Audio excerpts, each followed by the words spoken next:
मैं ज़ॉम्बी बनने के बाद सबसे पहला काम हर जगह मिल्क पाउडर और डायपर्स इकट्ठा करना शुरू किया, क्योंकि मैंने एक इंसानी बच्ची को अपनाया था। सभी ज़ॉम्बीज मेरा मजाक उड़ाते थे कि मैं कितना बेवकूफ हूँ, लेकिन उन्हें नहीं पता था कि यह बच्ची दरअसल ह्यूमन रेस की एम्प्रेस का रीबर्थ थी। अपने पिछले जीवन में उसने चारों दिशाओं में युद्ध लड़े थे, अनगिनत लाइफ एंड डेथ बैटल्स झेली थी, काउंटलेस दूसरी रेसेस के शक्तिशाली वॉरियर्स को मार गिराया था। लेकिन आखिर में डू जी क्लैन की गंदी स्नीक अटैक की वजह से स्टारी स्काई इंसेक्ट रेस की मदर क्वीन के हाथों मारी गई। अब उसका रीबर्थ 50 साल पहले अपोकलिप्स की शुरुआत में हुआ था, लेकिन इस बार वह एक छोटी बच्ची बनकर लौटी थी। उधर मैं जैसे ही इस दुनिया में ट्रांसमिग्रेट हुआ, तुरंत ज़ॉम्बीज के हमले का शिकार हो गया और आखिरकार खुद भी एक ज़ॉम्बी बन गया। अच्छी बात बस इतनी थी कि मेरी ह्यूमन कॉन्शियसनेस बची रही। पिछले 1 महीने से मैं सुपरमार्केट के फ्रिज में मिली फ्रोजन मीट खाकर जिंदा था, लेकिन अब वह मीट भी सड़ने लगी थी। भले ही ज़ॉम्बीज सड़ा हुआ मीट खाते हों, लेकिन ह्यूमन माइंड होने की वजह से मैं उसे नहीं खा सकता था। मजबूरी में मैंने खुद को एक साधारण ज़ॉम्बी की तरह डिस्गाइज किया और खाने की तलाश में बाहर निकल पड़ा। तभी एक घर के किचन में जाने ही वाला था कि अचानक बगल वाले कमरे से एक बच्ची के रोने की आवाज आई। मैंने बेडरूम का दरवाजा खोलकर देखा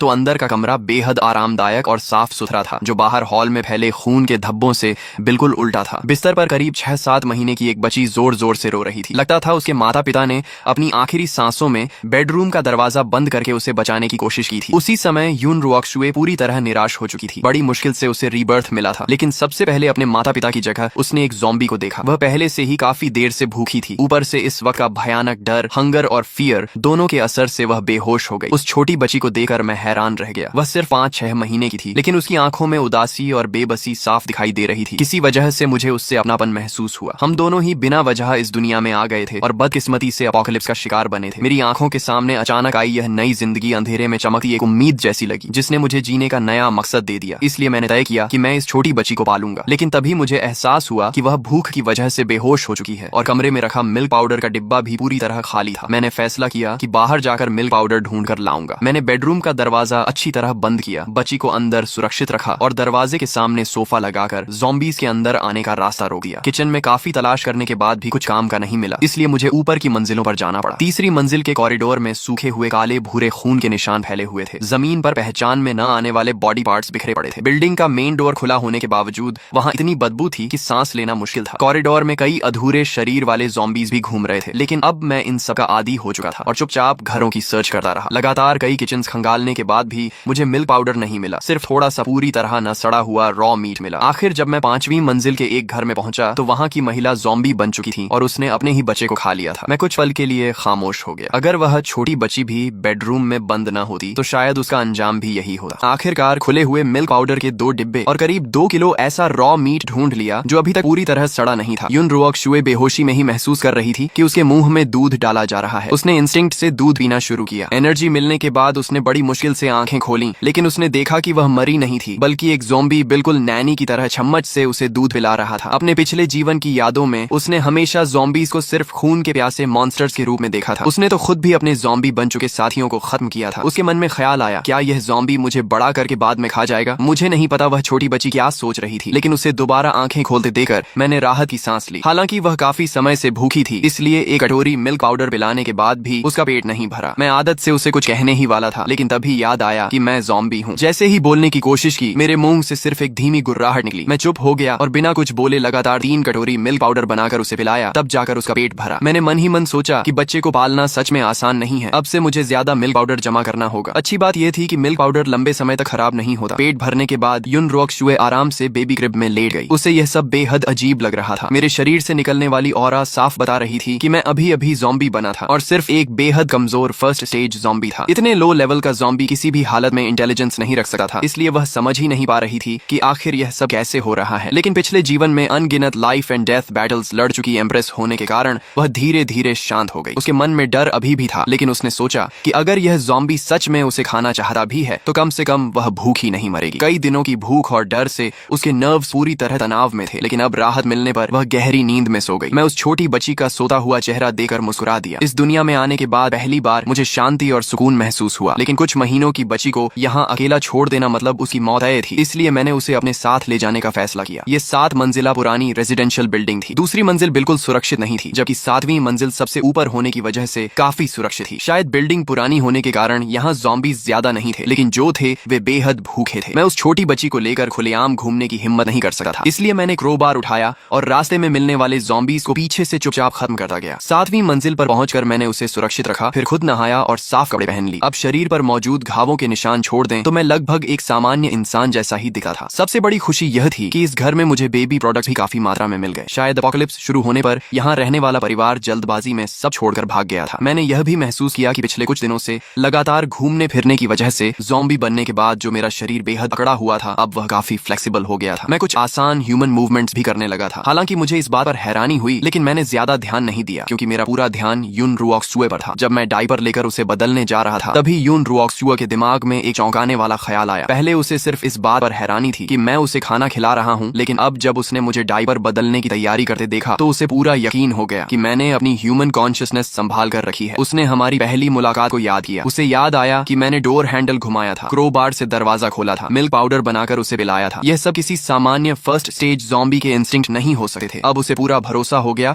कि मेरे अंदर अभी भी इंसानी चेतना मौजूद है और वही मेरी ब्लड थर्स्टी ज़ॉम्बी इंस्टिंक्ट को दबा रही है। लेकिन अगले ही पल उसकी आंखें चौड़ी रह गईं। उसे एहसास हुआ कि मैं किसी भी तरह से महिला नहीं बल्कि एक पुरुष ज़ॉम्बी हूँ। उसने शर्माते हुए सोचा कि उसकी सारी इज्जत और डायपर बदलते समय ही चली जाएगी, लेकिन कुछ ही पल बाद उसने खुद को समझा लिया। आखिर उसे दोबारा जिंदगी मिली थी और उसकी जान भी इसी ज़ॉम्बी ने बचाई थी। इतनी छोटी बात पर नाराज होना ठीक नहीं था। उसने मुझे अपने अकड़े हुए हाथों से बड़ी मुश्किल से उसका डायपर बदलते देखा। उसके मन में एक साथ दुख और अपनापन दोनों पैदा हुए। उसने कल्पना की कि शायद कभी मेरा भी एक खुशहाल परिवार रहा होगा, लेकिन एपोकलिप्स ने सब कुछ छीन लिया और मुझे ज़ॉम्बी बना दिया। किसी भी दुनिया का न रह पाने वाला यह अकेलापन उसके दिल के सबसे नरम हिस्से को छू गया। उसी पल उसने मुझे अपने ज़ॉम्बी पापा के रूप में स्वीकार कर लिया। नया घर ठीक करने के बाद मैंने सोचा कि मुझे अपने और छोटी बच्ची दोनों के लिए ज्यादा से ज्यादा खाना जमा करना होगा। दिन में बाहर निकलना सर्वाइवर्स को शक में डाल सकता था और हमारी पहचान खुल सकती थी, इसलिए मैंने रात को बाहर जाने का फैसला किया। निकलने से पहले मैंने सिर्फ बेडरूम का दरवाजा ही बंद नहीं किया, बल्कि स्टेयरकेस के सामने बड़ी अलमारी भी लगा दी ताकि कोई ज़ॉम्बी या इंसान ऊपर ना आ सके। मैं सप्लाईज ढूंढने निकला। आसपास के रेजिडेंशियल एरिया में हर घर में थोड़ा थोड़ा सामान बचा था। धीरे धीरे काफी फूड जमा हो गया। हाइकिंग बैग भरने के बाद मैं बड़ी मात्रा में मिल्क पाउडर उठाकर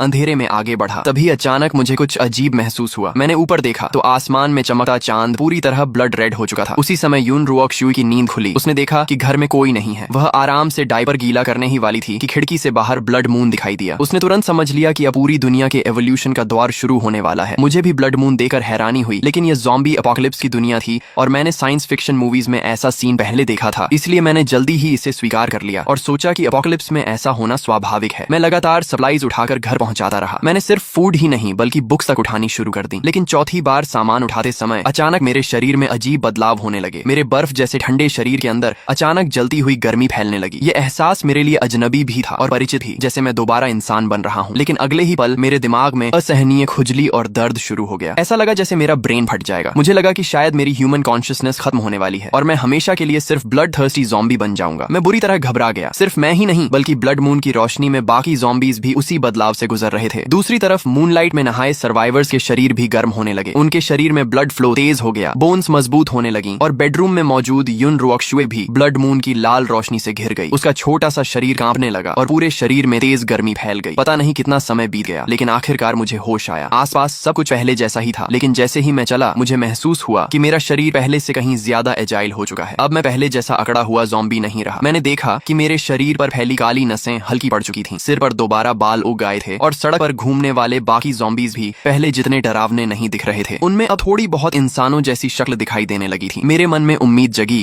कि यह दुनिया मेरी सोच से कहीं ज्यादा रहस्यमयी है। तभी एक ज़ॉम्बी के पास से गुजरते समय मुझे अजीब सा एहसास हुआ। ऐसा लगा जैसे मेरे और उस ज़ॉम्बी के बीच कोई अदृश्य धागा जुड़ा हुआ है। पहले तो मुझे लगा कि शायद मुझे भ्रम हो रहा है, लेकिन जल्द ही मुझे एहसास हुआ कि मेरे अंदर एक स्पेशल एबिलिटी जाग चुकी है। मैं अपनी सोच उस धागे के जरिए ज़ॉम्बी के दिमाग तक भेज सकता था और उसे पपेट की तरह कंट्रोल कर सकता था। मैंने ध्यान लगाकर कोशिश की तो ज़ॉम्बी से मेरा कनेक्शन और मजबूत हो गया और मैं उससे मुश्किल मूवमेंट्स भी करवाने लगा। मैंने इस एबिलिटी का नाम कंट्रोल ज़ॉम्बी रखा। कई बार प्रयोग करने के बाद मुझे पता चला कि फिलहाल मैं एक साथ सिर्फ 2 ज़ॉम्बीज को कंट्रोल कर सकता हूँ और अगर वे बहुत दूर चले जाएं तो मैं उन्हें सही कमांड नहीं दे पाता। मुझे लगा कि यह मेरी मेंटल पावर पर निर्भर करता है। मैंने जिन ज़ॉम्बीज को कंट्रोल किया था उन्हें ज़ॉम्बी पपेट्स नाम दिया। थोड़ा थकने के बाद मुझे अचानक अकेली घर पर मौजूद यून रुओक्सुए की याद आई। मैंने तुरंत दोनों ज़ॉम्बी पपेट्स को इकट्ठा किया, उनसे सारा सामान उठवाया और तेजी से बिल्डिंग की ओर लौट चला। सच कहूँ तो ज़ॉम्बीज से बेहतर मजदूर कोई नहीं हो सकता। न खाना चाहिए, न पानी, न सैलरी। उधर ब्लड मून की ब्लेसिंग खत्म होने के बाद यून रुओक्सुए भी गहरी नींद से जागी। उसके दिमाग में अचानक ढेर सारी जानकारी भर गई और उसकी आंखें एक्साइटमेंट से चमक उठी। पिछले जीवन में उसे सिर्फ टाइम कंट्रोल टैलेंट मिला था, लेकिन इस बार उसके पास टेलेकिनेसिस भी जाग चुकी थी। अब वह सिर्फ अपनी इच्छा से चीजों को कंट्रोल कर सकती थी। थी। सबसे बड़ी खुशी यह थी कि उसे अपने पिछले जीवन की टाइम कंट्रोल एबिलिटी भी दोबारा मिल गई थी। ये दोनों टैलेंट्स मिलकर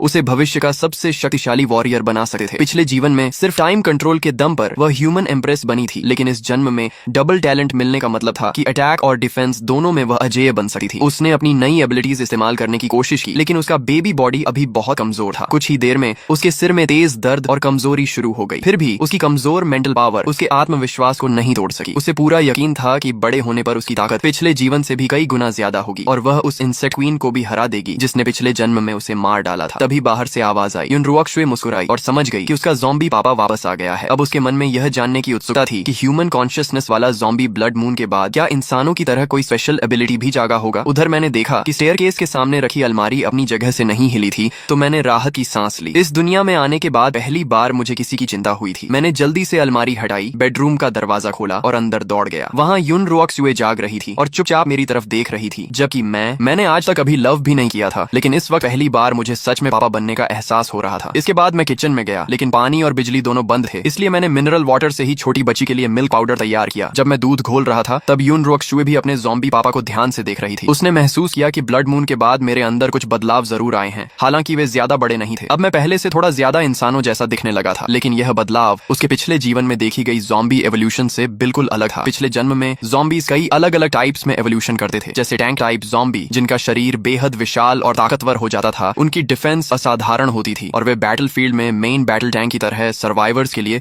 सबसे बड़ा नाइटमेयर बन जाते थे। इसलिए उसने मुझ जैसे स्पेशल ज़ॉम्बी से ब्लड मून के बाद बहुत बड़ी एवोल्यूशन की उम्मीद की थी, क्योंकि अपोकलिप्स में ताकत ही जिंदा रहने की सबसे बड़ी कुंजी होती है। लेकिन मेरे अंदर सिर्फ मामूली बदलाव देकर उसे थोड़ी निराशा हुई। उसी समय यून रुओक्शुए ने मन ही मन फैसला किया कि जब वह बड़ी होगी तो इतनी शक्तिशाली बनेगी कि मुझे प्रोटेक्ट कर सके। वह अच्छी तरह जानती थी कि अगर मैं उसे न बचाता तो बेबी बनकर रीबर्थ लेने के बाद वह अपोकलिप्स में बहुत पहले मर चुकी होती। वह हमेशा एहसान का बदला चुकाने में विश्वास रखती थी और इतना बड़ा एहसान तो वह कभी नहीं भूल सकती थी। तुमने मुझे बचपन में पाला, मैं बुढ़ापे में तुम्हारा सहारा बनूंगी। उसके लिए यह सिर्फ कहावत नहीं बल्कि एक वादा था। उसे ज़ॉम्बी एवोल्यूशन के तरीके भी अच्छी तरह पता थे। ज़ॉम्बीज का सबसे मुख्य एवोल्यूशन जीवित प्राणियों को निगल कर होता था। इसके अलावा वे दूसरे ज़ॉम्बीज के ब्रेन के अंदर बनने वाले गोल्डन कोर को निगल कर भी एवोल्यूशन कर सकते थे। जिन ज़ॉम्बीज में स्पेशल एबिलिटीज जाग जाती थी उनके ब्रेन के अंदर यही गोल्डन कोर बनता था। यून रुओक्शुए को पूरा भरोसा था कि अपने पिछले जीवन के अनुभव का फायदा उठाकर वह ऐसे गोल्डन कोर्स हासिल करेगी और मेरी एवोल्यूशन कराकर मुझे हाई लेवल ज़ॉम्बी बना देगी। तब मैं इंसानों की तरह बोल भी सकूंगा और मेरा शरीर भी धीरे धीरे ह्यूमन फॉर्म लेने लगेगा। मुझे उसकी इन सारी बातों का बिल्कुल पता नहीं था। मैं सिर्फ उसे बड़ी बड़ी आंखों से मुझे देखते हुए देखकर मुस्कुरा रहा था। मैं बोल नहीं सकता था, इसलिए हाथों के इशारों से उसे बताने की कोशिश की कि मैंने उसके लिए 2 ज़ॉम्बी बॉडीगार्ड्स का इंतजाम कर दिया है और उसके खेलने के लिए टॉयज भी लाया हूँ। इतना ही नहीं, मजाक में मैं उसके लिए 5 years mock test, 3 years entrance exam जैसी पढ़ाई की किताबें भी उठा लाया था। तभी मुझे एहसास हुआ कि मैंने अभी तक यून रुओक्शुए का कोई निकनेम नहीं रखा है। थोड़ी देर सोचने के बाद, क्योंकि हम 7वीं मंजिल पर रहते थे, मैंने उसका निकनेम चीकी 7-7 रखने का फैसला किया। मैं चाहता था कि यह नाम हमें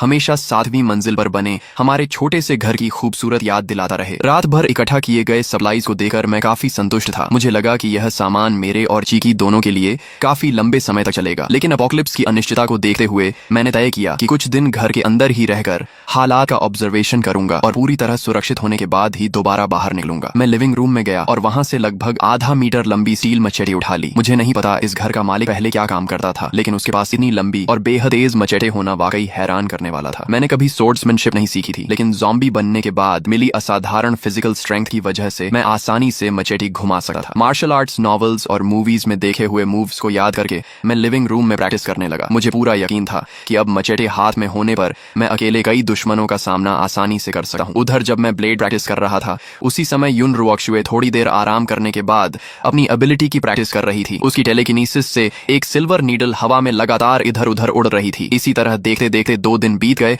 और हम दोनों की जिंदगी काफी आराम से चलने लगी। 2 दिन बाद मैंने हमेशा की तरह चीकी को दूध पिलाया ही था कि अचानक बाहर से कुछ अजीब आवाजें आने लगी। बैल्कनी से नीचे झांककर मैंने देखा कि सड़क पर मौजूद 2 ज़ॉम्बीज बिना किसी फूड के लिए लड़ाई किए एक दूसरे को बुरी तरह नोच रहे थे। ज़ॉम्बीज का यह व्यवहार मेरी अब तक की समझ से बिल्कुल अलग था। 7वीं मंजिल से साफ दिखाई नहीं दे रहा था, इसलिए मैं तुरंत 4थी मंजिल तक नीचे उतरकर हालात देखने चला गया। वहां मैंने देखा कि उनमें से एक ज़ॉम्बी करीब 2 मीटर लंबा था और उसकी फिजिकल स्ट्रेंथ बेहद जबरदस्त थी। एक ज़ॉम्बी बेहद तेज और फुर्तीला था, जबकि दूसरा टैंक टाइप ज़ॉम्बी था। दोनों के बीच भयंकर लड़ाई छिड़ गई। आखिर में टैंक ज़ॉम्बी ने अपनी जबरदस्त ताकत से एजाइल ज़ॉम्बी को दूर फेंक दिया और एक जोरदार मुक्के से उसका सिर कुचलकर मार डाला। इसके बाद उसने उसके ब्रेन के अंदर से एक सफेद गोल्डन कोर निकाला। निकाला। दोनों ज़ॉम्बीज की ताकत देखकर मैं दंग रह गया। मुझे खुशी हुई कि मैं लापरवाही से बाहर नहीं निकला था। अब मुझे समझ आ गया कि यह दुनिया मेरी कल्पना से कहीं ज्यादा खतरनाक है और मुझे अपनी थोड़ी सी एवोल्यूशन पर कभी घमंड नहीं करना चाहिए। लेकिन जब मैंने टैंक ज़ॉम्बी को गोल्डन कोर निकालते देखा तो मेरे अंदर उसे पाने की बहुत तीव्र इच्छा जाग उठी। मेरा इंस्टिंक्ट कह रहा था कि यह गोल्डन कोर मेरे शरीर के लिए बेहद फायदेमंद है। तभी मुझे समझ आया कि शायद दोनों ज़ॉम्बीज की लड़ाई इसी गोल्डन कोर को पाने के लिए थी। टैंक ज़ॉम्बी ने जैसे ही सफेद गोल्डन कोर निकला, वह उत्साह में अपनी छाती पीटने लगा, जोर जोर से दहाड़ा और आसपास खड़ी गाड़ियों को मुक्कों से तोड़ने लगा। आसपास मौजूद सामान्य ज़ॉम्बीज ये देखकर तुरंत पीछे हट गए। वे इंस्टिंक्ट से ही उससे डरने लगे। मैंने अनुमान लगाया कि गोल्डन कोर शायद एवोल्यूशन के बाद ज़ॉम्बीज की ताकत को और बढ़ा देता है। खास बात यह थी कि गोल्डन कोर को देखकर मेरे अंदर जो लालसा पैदा हुई वह इंसानी मांस खाने की इच्छा से भी कहीं ज्यादा प्रबल थी। अगर मैं इसे खा लूं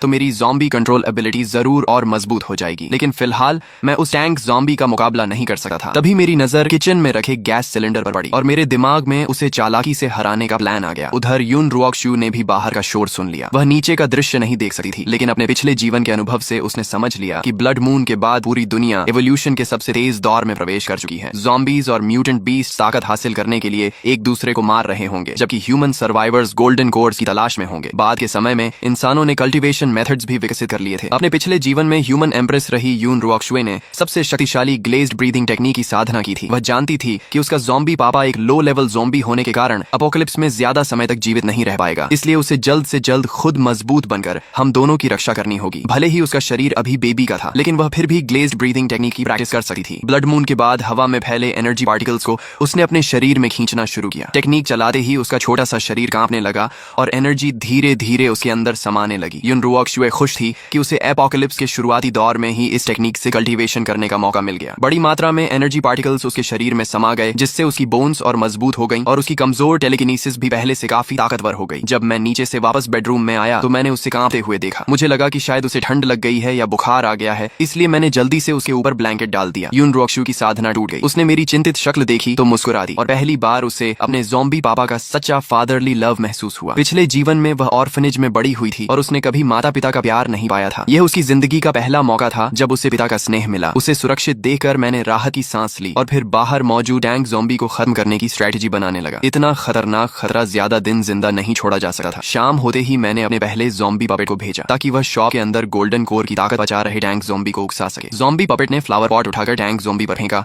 और तुरंत भाग गया। वह सफलतापूर्वक उसे पहले से तैयार किए गए गैस सिलेंडर वाले शॉप तक ले आया। जैसे ही मेरा पहला ज़ॉम्बी पपेट अंदर घुसा, टैंक ज़ॉम्बी पूरी ताकत से दौड़ता हुआ शॉप के अंदर घुस गया और अपने विशाल शरीर से मेरे पपेट को पूरी तरह चकनाचूर कर दिया। उसी समय मेरा दूसरा ज़ॉम्बी पपेट अंदर आया। उसने दरवाजा बंद किया और लाइटर से गैस सिलेंडर में आग लगा दी। जोरदार एक्सप्लोजन हुआ। टैंक ज़ॉम्बी आग की लपटों में घिर गया और दर्द से भयानक चीखें मारने लगा। किसी तरह वह जलती हुई शॉप से बाहर निकला, लेकिन दरवाजे पर ही गिर पड़ा। एक्सप्लोजन होने से पहले ही मैंने अपने पपेट से कॉन्शियसनेस वापस खींच ली थी। मैं करीब 15 मिनट तक दूर खड़ा इंतजार करता रहा। जब पूरी तरह यकीन हो गया कि टैंक ज़ॉम्बी मर चुका है, तभी मैं सावधानी से उसके पास गया। उसका पूरा शरीर जलकर काला पड़ चुका था और बुरी तरह नष्ट हो गया था। मैंने मचेटी से बड़ी मुश्किल से उसकी खोपड़ी खोली और उसके ब्रेन के अंदर से एक लाल सफेद गोल्डन कोर निकाला। इस गोल्डन कोर का आकर्षण पहले वाले सफेद गोल्डन कोर से भी कहीं ज्यादा था। मेरे अनुमान के अनुसार सफेद गोल्डन कोर साधारण एवोल्यूशन के बाद दूसरे ज़ॉम्बीज को खाकर बनता था, जबकि यह लाल सफेद गोल्डन कोर उससे एक लेवल ऊपर था। आग की रोशनी से आकर्षित होकर आसपास कई ज़ॉम्बीज आने लगे, इसलिए मैंने तुरंत गोल्डन कोर उठा लिया और 2 स्वस्थ ज़ॉम्बीज को अपने नए ज़ॉम्बी पपेट्स बना लिया। बिल्डिंग लौटने के बाद मैंने दोनों नए पपेट्स को नीचे गार्ड बनाकर खड़ा कर दिया और खुद तीसरी मंजिल पर चला गया। पूरी तरह सुरक्षित होने के बाद मैं अपने अंदर की इच्छा को रोक नहीं पाया और गोल्डन कोर निगल लिया। गोल्डन कोर ने मेरे पूरे शरीर को अंदर से बदलना शुरू कर दिया। मेरी स्किन पहले से ज्यादा ह्यूमन जैसी होने लगी। सिर्फ अपीयरेंस ही नहीं, बल्कि मेरी स्ट्रेंथ, स्पीड और एजिलिटी भी पहले से बेहतर हो गई। थोड़ी देर चक्कर आने के बाद मेरा दिमाग पहले से कहीं ज्यादा साफ हो गया। मेरी 5 सेंसेस भी तेज हो गई और ज़ॉम्बी कंट्रोल एबिलिटी पर मेरा नियंत्रण भी बेहतर हो गया। अब मैं एक साथ 5 ज़ॉम्बीज को कंट्रोल कर सकता था। इतना ही नहीं, मुझे एक नई एबिलिटी भी मिली, शेयर्ड विजन। पहले मैं सिर्फ अपनी आंखों के सामने मौजूद ज़ॉम्बी पपेट्स को ही कंट्रोल कर सकता था, लेकिन अब मैं उन्हें दूर से भी कंट्रोल कर सकता था। टेस्ट करने पर पता चला कि मेरी मेंटल पावर की रेंज लगभग 1 किलोमीटर है। इस रेंज के अंदर मुझे खुद बाहर जाने की जरूरत नहीं थी। मैं दूर बैठकर ही अपने ज़ॉम्बी पपेट से काम करवा सकता था। इससे मेरी सर्वाइवल एबिलिटी कई गुना बढ़ गई। उधर यून रुओक्शु ने दूर से एक्सप्लोजन और टैंक ज़ॉम्बी की दर्द भरी दहाड़ें सुनी। उसे 7वीं मंजिल पर होने की वजह से अपनी चिंता नहीं थी, लेकिन मैं काफी देर तक वापस नहीं लौटा, इसलिए वह बेहद परेशान हो गई। वह जानती थी कि अपने बेबी बॉडी के साथ वह किसी इवॉल्व्ड ज़ॉम्बी का मुकाबला नहीं कर सकती। वह सिर्फ भगवान से यही प्रार्थना कर सकती थी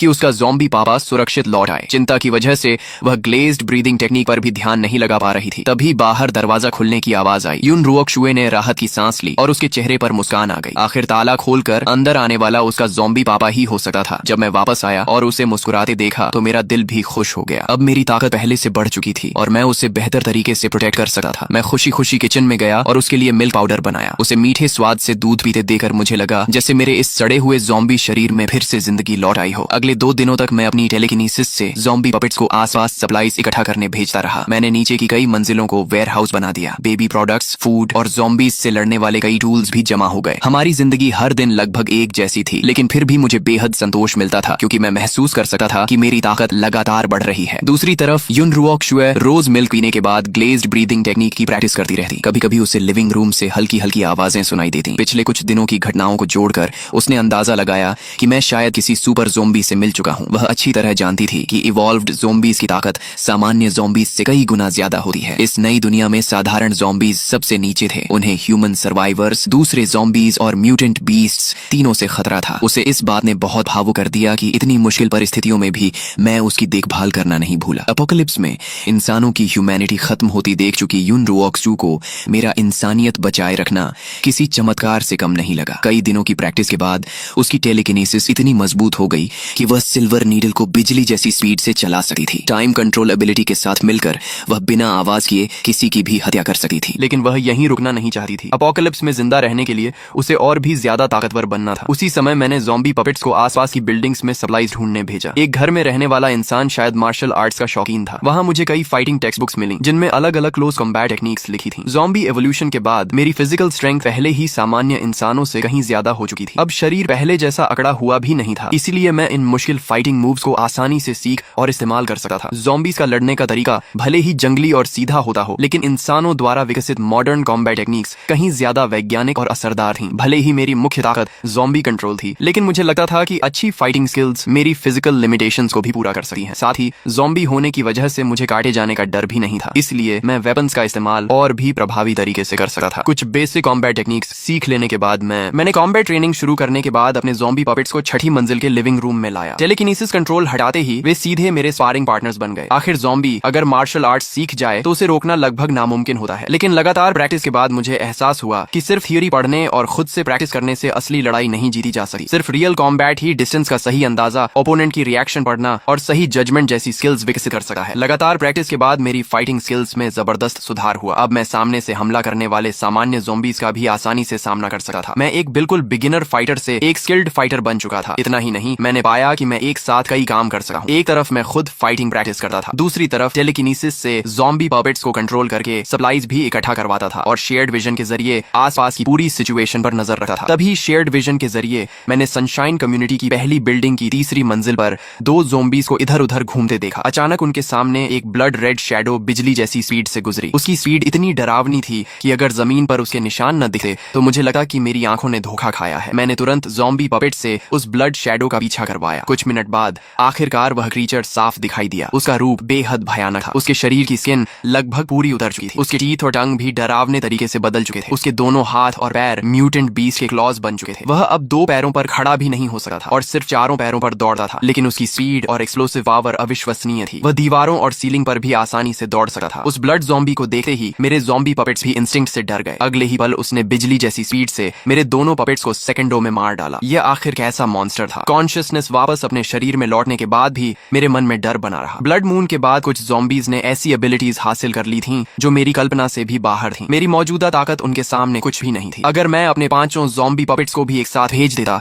तो शायद वे भी पल भर में खत्म हो जाते। अब मैं सिर्फ यही उम्मीद कर सकता था कि वह ब्लड ज़ॉम्बी कभी हमारी 5 नंबर बिल्डिंग तक न पहुंचे। मैंने समय बर्बाद करना बंद कर दिया और हर दिन ज़ॉम्बीज के साथ रियल कॉम्बैट प्रैक्टिस करके खुद को मजबूत बनाने लगा। एक हफ्ते बाद मैं 6ठी मंजिल के लिविंग रूम में 3 ताकतवर ज़ॉम्बीज के एक साथ हमले का भी आसानी से सामना करने लगा। तंग जगह में भी मैं तेजी से मूव करता, सही मौका ढूंढता और अपनी टेक्निक से उन्हें जल्दी खत्म कर देता। फाइटिंग प्रैक्टिस के साथ साथ मैंने अपने ज़ॉम्बी पपेट्स को सप्लाईज ढूंढने के अलावा इवॉल्व्ड ज़ॉम्बीज की जानकारी इकट्ठा करने का काम भी दे दिया। ब्लड ज़ॉम्बी जैसे मॉन्स्टर्स से बिना पर्याप्त ताकत के भिड़ना आत्महत्या थी, लेकिन पहले मिले टैंक ज़ॉम्बी और एजाइल ज़ॉम्बी जैसे इवॉल्व्ड ज़ॉम्बीज को सही स्ट्रेटजी से हराया जा सकता था। पिछले कुछ दिनों की ऑब्जर्वेशन से मुझे यकीन हो गया था कि गोल्डन कोर सिर्फ इवॉल्व्ड ज़ॉम्बीज के ब्रेन में ही बनता है। दूसरी तरफ 7वीं मंजिल के बेडरूम में बेबी युन रुओक्शु की ताकत ताकत भी लगातार बढ़ रही थी। शुरुआत में वह सिर्फ सिल्वर नीडल हिलाने से ही थक जाती थी, लेकिन अब वह अपनी बेबी बॉडी को जमीन से 1-2 सेंटीमीटर तक हवा में उठा सकती थी। इंसानों के लिए उड़ना हमेशा से एक सपना रहा है। हालांकि यून रुओक शुए अभी सच में उड़ नहीं सकती थी, लेकिन लगातार प्रैक्टिस के बाद उसके पास अब कम से कम खुद की रक्षा करने लायक ताकत आ चुकी थी। उसे नहीं पता था कि अगर बड़े सर्वाइवर बेसिस को पता चल जाए कि एक बेबी हवा में तैर सकती है तो वे सभी उसे अपनी ऑर्गेनाइजेशन में शामिल करने के लिए लड़ पड़ेंगे। इतनी कम उम्र में ऐसी अचीवमेंट सचमुच चौंका देने वाली थी। छठी मंजिल की फाइटिंग प्रैक्टिस खत्म करने के बाद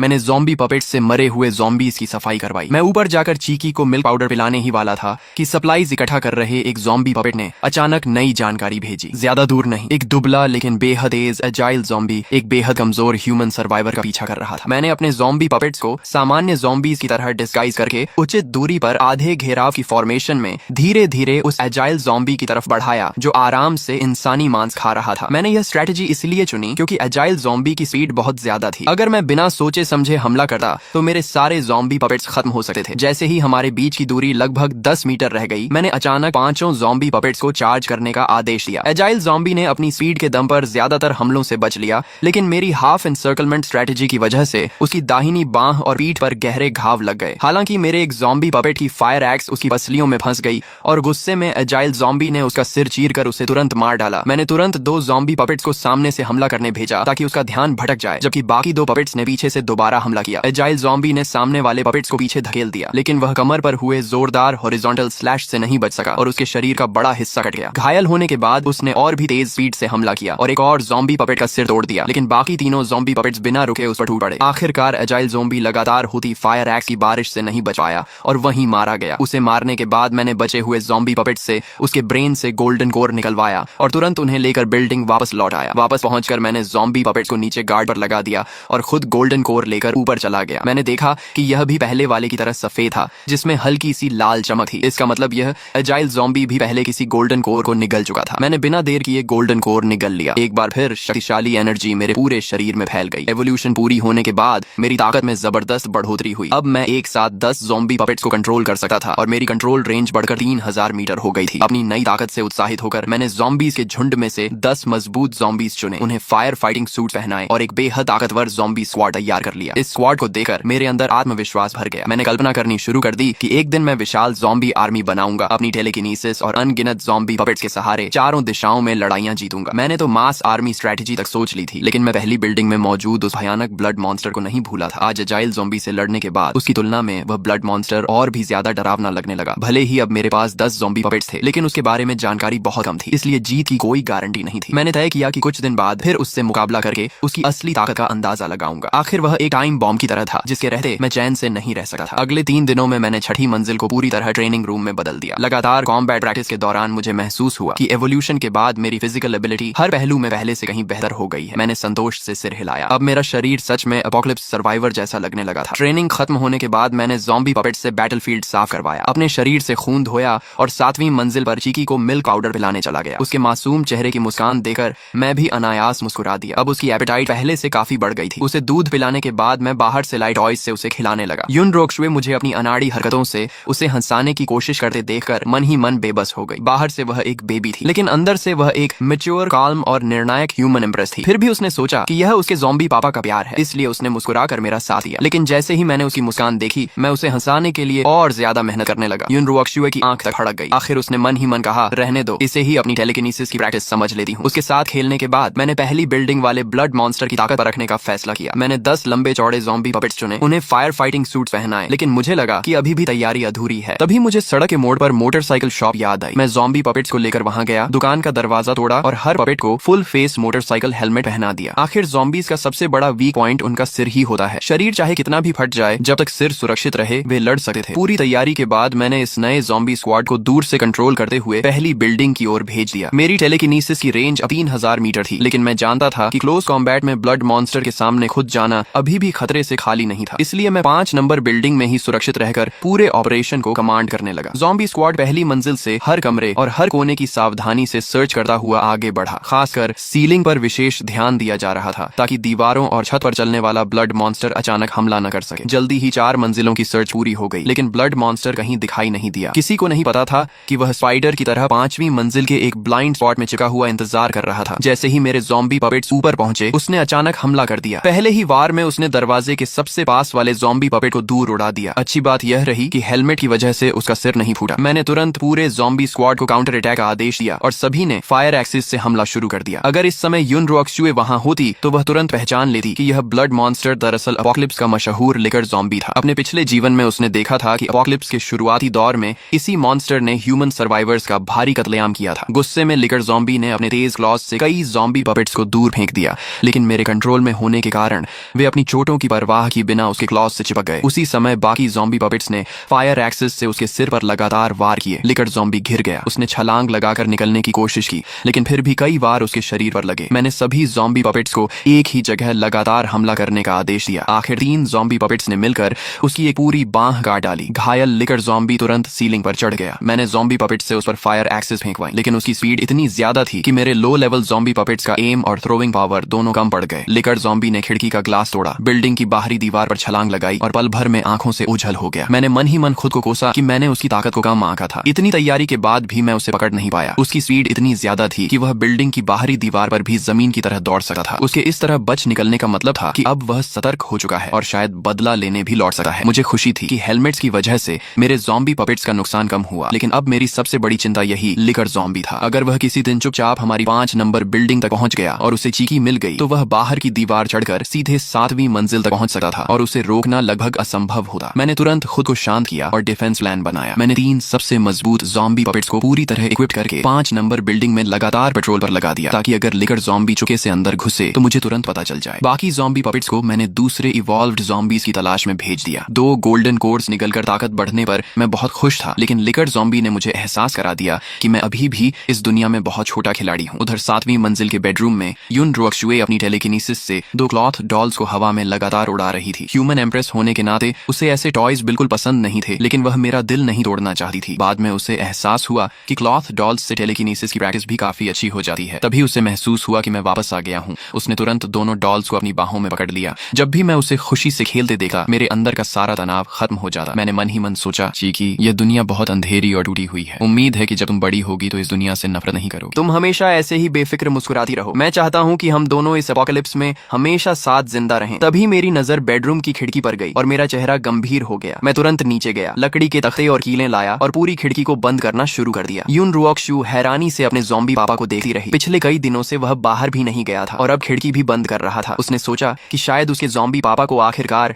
इवॉल्व्ड ज़ॉम्बीज की असली ताकत का एहसास हो गया है और अब वह बाहर की खतरनाक दुनिया से डरकर खुद को छिपाना चाहता है। काफी देर सोचने के बाद उसे यही वजह सबसे सही लगी। उसने मन ही मन मुस्कुराकर सोचा, लगता है मेरा ज़ॉम्बी पापा सच में बहुत डरपोक है। लेकिन उसने एक बात बिल्कुल नहीं सोची। असलियत यह थी कि मैं यह सब सिर्फ चीकी की रक्षा के लिए कर रहा था। ब्लड मून के बाद सिर्फ ज़ॉम्बीज ही नहीं, बल्कि इंसानों में भी कई इवॉल्वर्स पैदा हो चुके थे। शुरुआत में वे सामान्य ज़ॉम्बीज को देखकर घबरा कर भाग जाते थे, लेकिन समय बीतने के साथ साधारण इंसान भी आसानी से लो लेवल ज़ॉम्बीज का शिकार करने लगे। मैं लगातार खिड़की पर लकड़ी के तख्ते और कीलें लगा रहा था। काफी देर बाद आखिरकार मैंने पूरी खिड़की की मजबूत सुरक्षा तैयार कर ली। साथ ही मैंने जानबूझकर कुछ छोटे वेंटिलेशन होल्स भी छोड़े ताकि रोशनी और हवा आती रहे। इससे एक तरफ डिफेंस भी मजबूत रहा और दूसरी तरफ युन रुओक्सु को बंद और घुटन भरे माहौल में भी नहीं रहना पड़ा। अगर कभी ब्लड मॉन्स्टर हमला करता तो मुझे रिएक्शन देने के लिए थोड़ा समय भी मिल जाता। अगले 3 दिनों तक ब्लड मॉन्स्टर दोबारा दिखाई नहीं दिया, लेकिन फिर भी मैंने ज़ॉम्बी पपेट्स को लगातार 5 नंबर बिल्डिंग में पेट्रोल पर लगाए रखा। मैं किसी भी हालत में लापरवाही नहीं करना चाहता था। तभी अचानक मेरे दिमाग में टेलीकिनेसिस का एक सिग्नल आया। मेरे ज़ॉम्बी पपेट्स में से एक, जो 2 गलियां दूर एक छोटी ग्रोसरी शॉप से सप्लाईज इकट्ठा कर रहा था,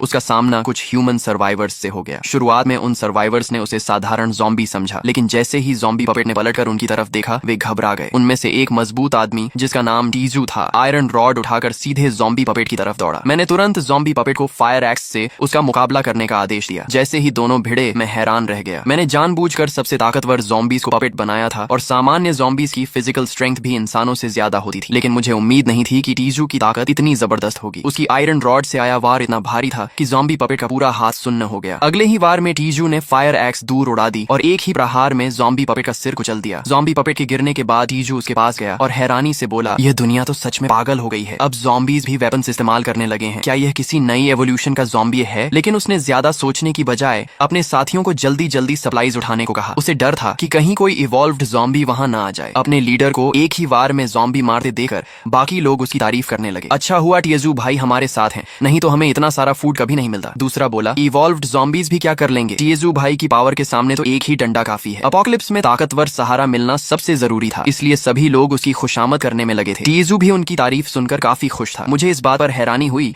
कि अपोकलिप्स शुरू हुए 1 महीने से ज्यादा हो चुका था और फिर भी ह्यूमन सर्वाइवर्स जिंदा थे। सबसे ज्यादा मेरा ध्यान टीजू पर गया। उसकी ताकत देखकर मुझे पूरा यकीन हो गया कि वह कोई ह्यूमन इवॉल्वर है, क्योंकि साधारण इंसान इतनी ताकत नहीं दिखा सकता। इंसानों की इंटेलिजेंस और चालाकी को देखते हुए मुझे चिंता हुई कि अगर वे हमारे सप्लाई तक पहुंच गए तो मेरी और चीकी दोनों की जान खतरे में पड़ सकती है। इसलिए मैंने फैसला किया कि अब से ज़ॉम्बी पपेट्स को उस इलाके में बिल्कुल नहीं भेजूंगा। ह्यूमन सर्वाइवर्स से हुई इस मुलाकात के बाद कुछ और दिन बीत गए। अब मैंने सप्लाईज इकट्ठा करना लगभग बंद कर दिया था, क्योंकि मेरे ज़ॉम्बी पपेट्स की एफिशिएंसी इतनी ज्यादा थी कि 5 नंबर बिल्डिंग के लगभग हर कमरे में अलग अलग तरह की सप्लाईज भर चुकी थी। दूसरी तरफ युन रुओक्सुए इन दिनों अपने बेडरूम में टेलीकिनेसिस की मदद से क्रॉलिंग प्रैक्टिस कर रही थी। धीरे धीरे उसके शरीर पर कंट्रोल बढ़ता गया और उसकी क्रॉलिंग स्पीड भी पहले से कहीं ज्यादा तेज हो गई। आखिरकार टेलीकिनेसिस की मदद से उसने चलना भी सीख लिया। तभी मैं कमरे का दरवाजा खोलकर अंदर आया। सामने का सीन देखकर मैं पूरी तरह शॉक रह गया। इतनी सी बेबी और ये तो चल भी रही है। पहले तो मैं हैरान रह गया, फिर मेरे चेहरे पर खुशी छा गई। मैंने हमेशा चाहा था कि युन रुओक्सुए जल्दी से अपोकलिप्स के माहौल में खुद को ढाल सके, लेकिन मैंने कभी नहीं सोचा था कि वह इतनी छोटी उम्र में ही चलना सीख जाएगी। मैं उसे गोद में उठाकर लिविंग रूम में ले आया, क्योंकि वहाँ का समतल फर्श प्रैक्टिस के लिए ज्यादा अच्छा था। युन रुओक्सुए ने अपनी टेलीकिनेसिस की मदद से जल्दी ही वहाँ भी बैलेंस बना लिया, लेकिन उसके बेबी बॉडी की ताकत अभी कम थी। शरीर को संभालने में उसकी काफी मेंटल पावर खर्च हो रही थी। थोड़ी देर प्रैक्टिस करने के बाद वह खुद ही रुक गई। मुझे लगा कि वह थक गई है, इसलिए मैंने उसे उठाकर सोफा पर आराम से बैठा दिया। उसके बाद मैं अपनी स्टील मशेटी लेकर बैल्कनी में चला गया। मेरी बॉडी पूरी तरह इवॉल्व होने के बाद स्ट्रेंथ भी हर तरफ से बढ़ चुकी थी। अब जब मैं अपनी स्टील मशेटी घुमाता तो हवा चीरने की आवाज गूंजने लगी। फिलहाल मैं सिर्फ अपने पिछले जीवन में मार्शल आर्ट्स और वुक्सिया मूवीज में देखी हुई टेक्निक्स की नकल करके प्रैक्टिस कर रहा था, लेकिन मुझे हमेशा लगता था कि अगर इंसान खुद काफी स्ट्रांग हो जाए तो ईंट का टुकड़ा भी दूसरों का डिफेंस तोड़ सकता है। युन रुओक्सुए मुझे देखकर हैरान रह गई। मैं लगातार अपनी स्ट्रेंथ बढ़ा रहा था। उसकी नजर में मैं सिर्फ एक साधारण ज़ॉम्बी था। बस फर्क इतना था कि मेरे अंदर ह्यूमन कॉन्शियसनेस बची हुई थी और मैं वेपन्स इस्तेमाल कर सकता था, जिससे मैं लो लेवल ज़ॉम्बीज से बेहतर था। लेकिन पिछले जन्म की ह्यूमन एम्ब्रेस होने के कारण युन रुओक्सुए को कॉम्बैट और मार्शल आर्ट्स का बेहद गहरा एक्सपीरियंस था। उसकी नजर में मेरी स्वॉर्ड्समैनशिप इतनी बेकार थी कि अगर मेरा सामना किसी सच में स्किल्ड फाइटर से हो जाए तो वह पलक झपकते ही उसके ज़ॉम्बी पापा को मार देगा। दूसरी तरफ मैं यह देखकर खुश हो गया कि चीकी मुझे ध्यान से देख रही है। मुझे लगा वह मेरी स्वॉर्ड स्किल्स से प्रभावित हो गई है, इसलिए मैं और भी ज्यादा जोश से मचेटी घुमाने लगा। अगले कुछ दिनों तक मैंने चीकी को 6ठी मंजिल के लिविंग रूम में खुलकर चलने फिरने दिया और वह छुकर अपनी टेलीकिनेसिस की प्रैक्टिस करती रही। मेरी देखरेख में वह हर दिन पहले से ज्यादा स्टेबल होकर चलने लगी। सचमुच वह किसी जीनियस चाइल्ड से कम नहीं थी, लेकिन युन रुओक्सुए के दिल में क्राइसिस की फीलिंग लगातार बढ़ती जा रही थी। ब्लड मून के बाद ज़ॉम्बीज और म्यूटेंट बीस्ट्स दोनों ही तेजी से इवॉल्व हो रहे थे। मेरे जैसे ऑर्डिनरी ज़ॉम्बी के लिए भविष्य में सर्वाइवल करना मुश्किल होता जाएगा, इसलिए उसे जल्द से जल्द स्ट्रांग बनना था। कम से कम वह अपोकलिप्स में मेरा बोझ नहीं बनना चाहती थी। तभी अचानक बिल्डिंग के बाहर एक गुस्से से भरी दहाड़ सुनाई दी। मेरा ध्यान तुरंत ज़ॉम्बी पपेट्स की शेयर्ड विजन में चला गया। सोसाइटी के ग्रीन बेल्ट में 2 इवॉल्व्ड ज़ॉम्बीज आपस में भयंकर लड़ाई कर रहे थे। उनमें से एक लगभग 2.5 मीटर लंबा टैंक ज़ॉम्बी था। उसके हर पंच से जमीन में गहरे गड्ढे बन रहे थे। दूसरी तरफ वही लिकर ज़ॉम्बी था जिससे मैं पहले लड़ चुका था। उसके क्लॉज किसी तेज ब्लेड की तरह थे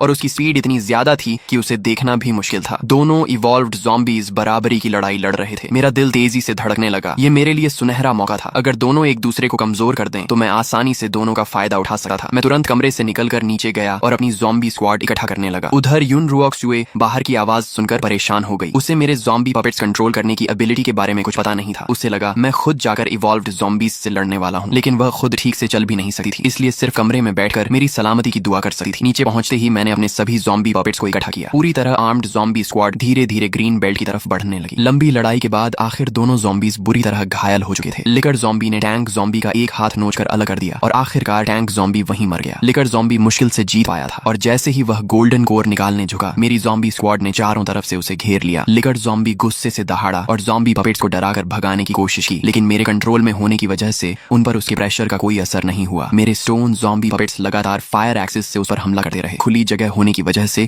लिकर ज़ॉम्बी अपनी वॉल रनिंग एबिलिटी का फायदा नहीं उठा पाया और आखिरकार उसे चारों तरफ से घेर लिया गया। दोनों इवॉल्व्ड ज़ॉम्बीज के गोल्डन कोर्स मेरे हाथ लग गए। मैं खुशी से झूम उठा और तुरंत अपनी ज़ॉम्बी स्क्वाड को लेकर सोसाइटी लौट आया। इस बार दोनों गोल्डन कोर्स पहले से भी ज्यादा रेड हो चुके थे। साफ था कि वे पहले ही कई गोल्डन कोर्स निकल चुके थे। तीसरी मंजिल पर पहुंचते ही मैंने दोनों गोल्डन कोर्स एक साथ निकल ली। इस बार मिलने वाली एनर्जी पहले से कई गुना ज्यादा थी, लेकिन सबसे बड़ा बदलाव मेरी स्पिरिट पावर में हुआ। मेरे दिमाग में इतनी जबरदस्त मेंटल एनर्जी भर गई कि मैं उसे सहन ही नहीं कर पाया और कुछ ही देर बाद बेहोश होकर गिर पड़ा। 7वीं मंजिल पर युन रुओक्सुए बेचैनी से सोफा पर लौटने लगी। काफी देर तक मेरी कोई आवाज नहीं आई तो उसने उम्मीद छोड़ दी। उसे लगा कि उसका ज़ॉम्बी पापा इवॉल्व्ड ज़ॉम्बीज के हाथों मारा गया। वह दुखी होकर सोचने लगी, बेचारे ज़ॉम्बी पापा बस थोड़ा और इंतजार कर लेते। तभी अचानक दरवाजे का लॉक खुलने की आवाज आई। युन रुओक्शु ने तुरंत सिर उठाया और उसके चेहरे पर खुशी छा गई। वह सोफा से उतरकर लड़खड़ाते कदमों से मेरी तरफ दौड़ी और उसके मुंह से अचानक निकल गया, पापा। मैं वहीं बिजली गिरने की तरह जम गया। चीकी पहली बार मुझे पापा बुला रही थी। मैंने दो जन्म जी लिए लेकिन कभी गर्लफ्रेंड तक नहीं बनी। अचानक किसी के मुंह से पापा सुनना मेरे लिए ऐसा एहसास था जिसे मैं शब्दों में बयां नहीं कर सकता था। उधर युन रुओक्शुए भी खुद चौंक गई। खुशी में उसने अपने मन की बात सीधे बोल दी थी, लेकिन फिर उसने सोचा कि उसके अंदर पिछले जन्म की सोल मौजूद है, इसीलिए बोलना उसके लिए मुश्किल नहीं था। बस रीबर्थ के बाद उसने कभी बोलने की प्रैक्टिस नहीं की थी। लेकिन मुझे इनमें से कुछ भी नहीं पता था। मुझे सिर्फ इतना लगा कि मेरी चीकी कोई जीनियस चाइल्ड है जिसने बिना सिखाए ही बोलना सीख लिया। मैं खुशी में जोर जोर से ज़ॉम्बी ग्राउल करने लगा। अफसोस कि मैं अभी भी इंसानों की तरह बोल नहीं सकता था। इस एवोल्यूशन के बाद मैं अब एक साथ 30 ज़ॉम्बी पपेट्स कंट्रोल कर सकता था और मेरी मेंटल पावर की रेंज सीधे 8000 मीटर तक पहुंच गई थी। इतनी ताकत मिलने के बाद मैंने तुरंत अपनी आर्मी बढ़ाने का फैसला किया। दूसरी तरफ युन रुओक्शु अब मिल्क पाउडर पीना नहीं चाहती थी। उसने अपने छोटे छोटे दांत दिखाकर मुझे समझाया कि अब वह सिर्फ दूध नहीं पिएगी। मुझे अपनी गलती का एहसास हुआ। आखिर चीकी मुझसे ज्यादा समझदार थी। मैं तुरंत छठी मंजिल पर गया और राइस पॉरेज में मिल्क पाउडर मिलाकर उसे बेबी फूड बनाकर खिलाया। इस बार चीकी ने खुद स्पून पकड़कर खाना शुरू कर दिया और बोली, पापा अब मैं खुद खा लूंगी। उसे खुशी से खाते देकर मेरा दिल भर आया। मेरी छोटी चीकी सचमुच बड़ी हो रही थी। स्ट्रेंथ बढ़ने के बाद मेरे मन में एक नया विचार आया। अगर मैं ऑर्डिनरी ज़ॉम्बीज को कंट्रोल कर सका हूँ तो क्या इवॉल्व्ड ज़ॉम्बीज को भी कंट्रोल कर सका हूँ। ज्यादा इंतजार नहीं करना पड़ा। कुछ हजार मीटर दूर मेरे एक ज़ॉम्बी पपेट को अकेला घूमता हुआ एक टैंक टाइप इवॉल्व्ड ज़ॉम्बी मिला। मैं अपने ज़ॉम्बी पपेट्स को साधारण ज़ॉम्बीज की तरह छुपाकर उसके पास ले गया